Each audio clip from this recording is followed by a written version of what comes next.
গতকাল প্রায় 24 ঘন্টা পার, গতকাল দেখিয়েছিলাম ঠিক এই সময় না হলেও আর কিছু পরে রাস্তা থেকে পাকড়াও সন্দীপ ঘোষ, প্রাক্তন অধ্যক্ষ। রাস্তা থেকে পাকড়াও হলেন সন্দীপ ঘোষ।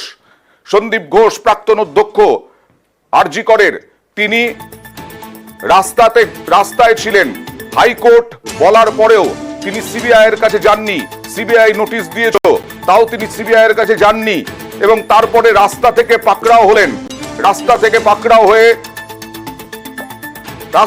পাকড়াও হয়ে নিয়ে যাওয়া হলো সিজিও কমপ্লেক্সে।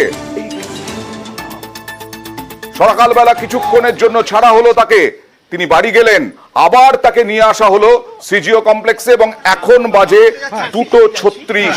টানা জিজ্ঞাসাবাদ। আর বললেন, এই যে যখন ঢুকলেন আবার বললেন, দাবি করলেন তাকে অ্যারেস্ট করা হয়নি। সিবিআই অ্যারেস্ট করেনি, প্রথম কথা। আমরা জিজ্ঞাসাবাদ করেছি, দ্বিতীয় কথা। আর এটা পুরো আন্ডার ইনভেস্টিগেশন আছে, সেজন্য আমি কিছু বলতে পারবো না। আমাকে ওনারা জিজ্ঞাসাবাদ করেছি এবং খুবই ভালো ব্যাপার। একটা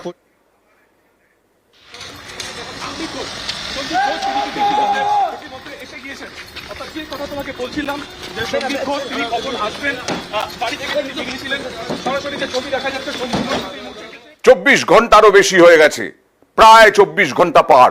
এর আগে আমি দেখেছি অর্পিতা, আমরা দেখলাম অরুণাভ দত্ত চৌধুরী থেকে আরম্ভ করে বিভিন্ন স্বাস্থ্যকর্মী, চিকিৎসক, তাদেরকে জিজ্ঞাসাবাদ করা হলো, কিন্তু এই সন্দীপ ঘোষকে প্রায় 24 ঘন্টা হতে চললো জিজ্ঞাসাবাদ। কি হচ্ছে জিজ্ঞাসাবাদে?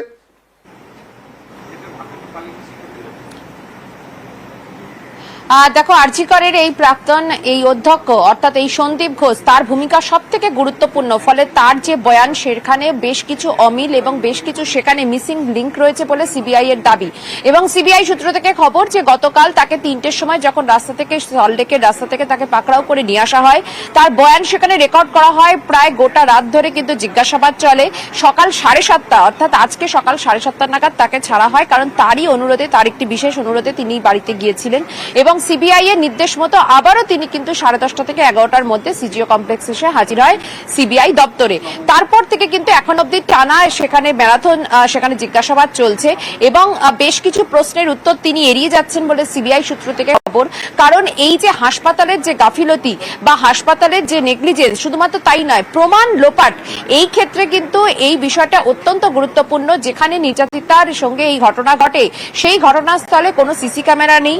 যখন এই ঘটনা ঘটে তারপরে বহুক্ষণ কিন্তু সেটি খোলা অবস্থায় ছিল, ফলে প্রমাণ লোপাটের একটা কিন্তু আশঙ্কা করা হচ্ছে। আর সেই জায়গা থেকে সিবিআই আধিকারিকরা তার কাছ থেকে কিন্তু জানার চেষ্টা করছে যে কেন সেটিকে কোন রকম কোনো সুরক্ষিতভাবে রাখা হয়নি। শুধু তাই নয়, সেখানে এই ঘটনা ঘটার পর হাসপাতাল কর্তৃপক্ষ তার পরিবারকে জানালো যে তাদের মেয়ে নাকি সুইসাইড করেছে। এমনকি তারা কোনো লিখিত অভিযোগ কিছু দিলেন না। কেন? তাহলে কি কোথাও গিয়ে একটা ধামাচাপা দেওয়ার চেষ্টা চলছিল? তারই সঙ্গে উল্লেখযোগ্য যে ময়নাতদন্তের যে রিপোর্ট, সেই রিপোর্টও কিন্তু কোথাও কোথাও ধোঁয়াশা রয়েছে সিবিআই আধিকারিকদের, সেরকমটাই মত। সেই কারণেই 3 জন চিকিৎসককে কিছুদিন আগেই ময়নাতদন্তকারী চিকিৎসককে তলব করে তারা জিজ্ঞাসাবাদ করে। তাদের যে বয়ান, সেখান থেকেও কিন্তু এই সন্দীপ ঘোষের যে বয়ান কোথাও গিয়ে কিন্তু ফারাক হচ্ছে। অর্থাৎ এই ময়নাতদন্তের রিপোর্ট, যেটা খুবই গুরুত্বপূর্ণ এই তদন্তের ক্ষেত্রে, সেখানেও বেশ কিছু কিন্তু ফারাক রয়েছে। ফলে